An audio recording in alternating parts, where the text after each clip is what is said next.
नमस्कार। मैं ज्यादा तो कुछ नहीं कहूँगा, लेकिन एक सवाल जो मैं अक्सर पूछता हूँ जब अध्यापकों से मिलता हूँ, वो ये है कि आपने बच्चों से क्या सीखा। एक बार मैं नजदीकपुर में महिला ग्राम विद्यापीठ, सभी विद्यापीठों में जाता था और एक गुजरात में घूमा। वहाँ एक मैंने बच्ची से कहा, ऐसा सवाल पूछो जिसका जवाब मुझे नहीं आता। कैसे मालूम उसको मुझे क्या नहीं। बोली अच्छा सुनिए, रसोई में यहाँ चीनी रखी है, यहाँ गुड़ रखा, गुड़ पे मकोड़ा आता है, चीनी पे चींटी आती है, क्यों? बढ़िया सवाल है। अरे मैं तो समझ गया। इतना अच्छा सवाल मुझसे किसी ने ऐसे पूछ ही नहीं था। तो मैंने कुछ जवाब दिया कि हाँ वो सूंघती है, उसमें जो रसायन है उसकी खुशबू किसी को अच्छी लगती है, मकोड़े को लगती है। लेकिन मेरा कहने का तात्पर्य ये है कि हम बच्चों की जो जिज्ञासा है, जो उत्सुकता है, कई बार उसको कम, हम कुछ चीजों में ज्यादा जानते हैं, कुछ चीजों में बच्चे भी ज्यादा जानते हैं, क्योंकि उनका अपना कौशल है, अपना सोचने का तरीका है। तो एक बात मैं जरूर कहूंगा कि हर व्यक्ति को, हर अध्यापक को समय समय पर एक लिखना चाहिए हिसाब कि आज मैंने बच्चों से क्या सीखा। और अगर ऐसा नहीं मौका आए तो सोचना चाहिए कि मेरे जो संवाद है उसमें कहीं कुछ कमी है। दूसरी बात बहुत महत्व की है कि बच्चों को कभी कभी बहुत ज्यादा तारीफ करने से उनके जो मापदंड हैं वो कमजोर हो जाते हैं। हम पुरुलिया में थे, सारे देश चलते हैं, शोध यात्रा करते हैं वेस्ट बंगाल में, पश्चिमी बंगाल में। तो वहाँ एक आपने बात किया आज घोड़ों की, तो वहाँ पर पेड़ के नीचे मिट्टी के घोड़े रखे, बहुत सुंदर लग रहे थे। मैंने कहा जी इतने सुंदर घोड़े आपने यहाँ रख दिए, कोई ले जाएगा, कोई तोड़ देगा। तो उनको पता चला कि मैं प्रोफेसर हूँ। बोले प्रोफेसर साहब आपसे गलती हो गई। मैंने कहा क्या गलती हो गई? बोले हमने सुंदर, सबसे सुंदर नहीं रखे, सर्वोत्तम रखे। सर्वोत्तम घोड़े आपने यहाँ क्यों रखते? देखिए रास्ता है, यहाँ से हमारे बच्चे स्कूल जाते हैं सुबह, वो देखते हैं कि हमारे जो बुजुर्ग हैं, बड़े हैं, उनका क्या स्तर है कौशल का, हमें उनसे बेहतर करना। Open source standard of excellence किसी मैनेजमेंट की किताब में नहीं लिखा ये बात, लेकिन उस दिन मेरी आंखें खुल गई। हमारा समाज बच्चों में प्रभाव, उनकी उनकी प्रतिभा को बढ़ाने के लिए कैसे कैसे मापदंड पैदा करे। एक बात बहुत अच्छी है कि देश में कहीं कहीं पर तो ये प्रयास हो रहा है और आप यहाँ कर रहे हैं। मुझे आज रिसर्च वाली बात की अच्छी, और वो भी आपने बताया कि आप किसानों से भी प्रयोग करने के लिए उनको सुविधा दे रहे हैं। ऐसा प्रयोग सभी बच्चों को करें, और अभी तो आपके पास जगह भी है, और कैसा भी प्रयोग करें बच्चे। कई बार क्या होता है कि कुछ ऐसे विचार आते हैं जो हमें लगता है संभव नहीं है, लेकिन उसको की संभावना को उसको क्रियात्मक रूप में ला सकते हैं कि नहीं ला सकते, इसको वो विचार कितना जरूरी है इसका दुश्मन नहीं है।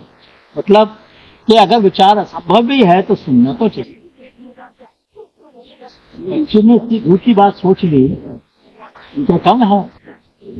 तो ऐसे बच्चों को हम ढूंढते हैं, APJ Abdul Kalam ignited mind award देते हैं, बहुत सारे पुरस्कार देते हैं अलग अलग तरह के। लेकिन एक चीज हमने कोशिश की कि ऐसे बच्चों को ढूंढे जिनके पास कुछ ना कुछ नया सोचने की, और ऐसे बच्चों को राष्ट्रपति जी द्वारा पुरस्कार मिला। एक गुरुगांव है कानून, तो छोटी सी बच्ची 7वीं क्लास की उन्हें कुछ नहीं, उसकी माँ के पास थी जो गाय थी, कुछ नहीं करते। अब उसने एक चीज देखी जो हमने देखी, सब शोध यात्राओं में हम स्कूलों में रखते थे, तो पानी पीने के जो नल हैं वो सब एक ही लाइन में। कोई बच्चा छोटा होता है तो बड़ा होता है, वो कैसे पिएगा पानी? ये बात हमारे दिमाग में नहीं आई, लेकिन उसके दिमाग में आ गई। उसने बोला ऐसा करो, नल को टेढ़ा कर दो, छोटे बच्चे यहाँ से पी लेंगे, बड़े यहाँ से, बड़े यहाँ से। और कहा नहीं, उसने ये करवाया अपनी स्कूल में। तो मैंने उसको अपने आयन में बुलाया। मैंने कहा मेरे विद्यार्थियों को बता, ये लोग ट्यूशन बहुत करते हैं लेकिन क्रियान्वयन नहीं करते, तुम आके उनको बताओ। तो वो सबसे यंगेस्ट फैकल्टी, मतलब सोचो 8वीं क्लास की बच्ची को मैंने अपनी क्लास में पढ़ाने के लिए बुलाया आयन के अंदर, जहाँ पर IIT के और बड़े बड़े बच्चे आते हैं। क्योंकि उस बच्ची ने न केवल देखा तकलीफ को, उसका संशोधन, उसके बारे में निष्कर्ष निकाला, संशोधन किया, उसका अमल भी किया।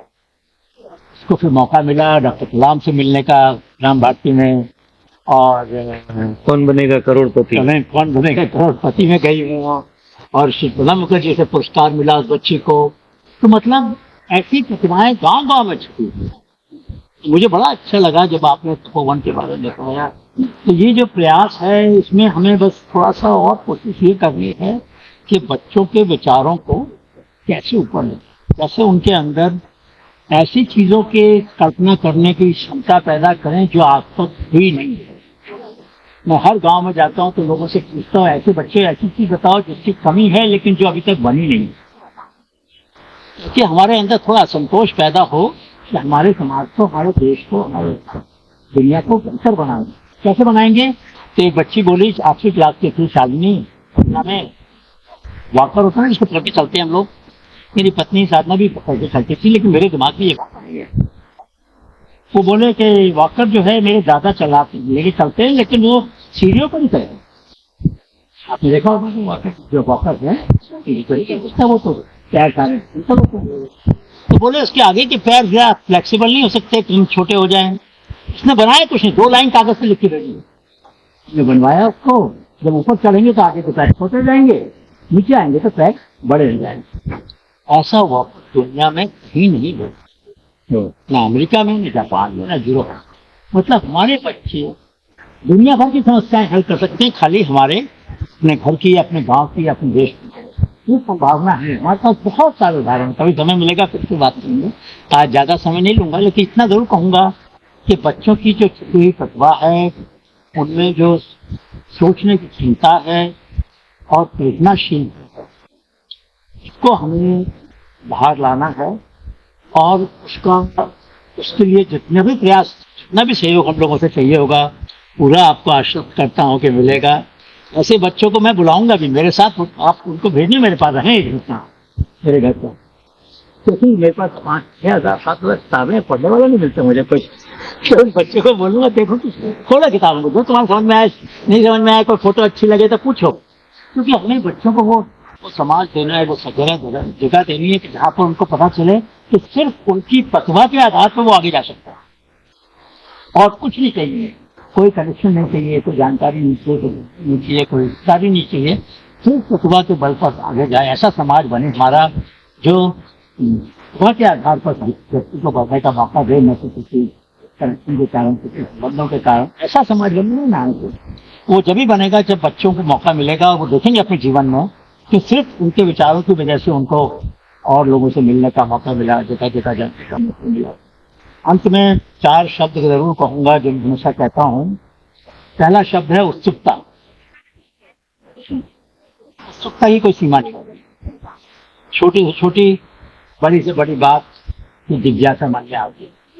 अगर उत्सुकता है तो जीवन में पैदा होगा उत्साह, थकेंगे नहीं। उत्साह होगा तो मिलेगी ऊर्जा और ताकत आ जाएगी, और ऊर्जा पैदा होगी तो जीवन में मिलेगा उल्लास। उल्लास के लिए हम सब लोग अपने जीवन में तड़प रहे हैं, लेकिन उत्सुकता, उत्साह, ऊर्जा और उल्लास, ये चारों को साथ लेके चलेंगे तो मुझे पूरा विश्वास है कि हम एक नया समाज बनाएंगे, एक नई दुनिया बनाएंगे, एक ऐसा समाज बनाएंगे। और यहाँ पर तो गुजरात में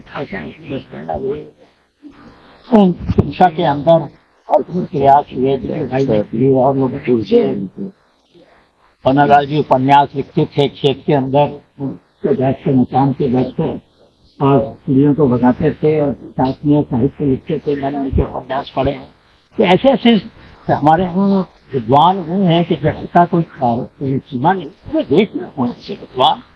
लेकिन क्या हमारे बच्चे के मन में वैसी विद्वता हासिल करने की हम भूख पैदा कर पाए, ये हमारे एक अच्छे टीचर का एक सफल का यही सफलता है। मैं अभी पूछ रहा था भाई से कि एक बोर्ड लगाओ यहाँ पर, आपके विद्यार्थियों ने जो अद्भुत सफलता पाई है उनके लिखेंगे। सही बात है कि क्योंकि हमें गर्व होना चाहिए कि हमारे शिक्षा बोले किसी की गिनती बदली और वो को औरों की जिंदगी बदल गई, तो बड़ा अच्छा लगता है क्योंकि ये छोटी छोटी चीजें हैं। एक ऐसा उदाहरण, मैं नागौर में शोध यात्रा थी, वहाँ एक स्कूल मिला हमें, उसमें बच्चों के साथ उनकी माँ का नाम पिताजी का नाम, जो मालिक माँ है, बच्चा पुत्र या पुत्री ऐसा मैंने करनी है ना। तो माँ का जो रोल, जो भूमिका कौन हो जाती है कई बार ना, हम पूछते हैं तो आप पिताजी का नाम क्या है, लेकिन माता जी का नाम नहीं पूछते कई बार।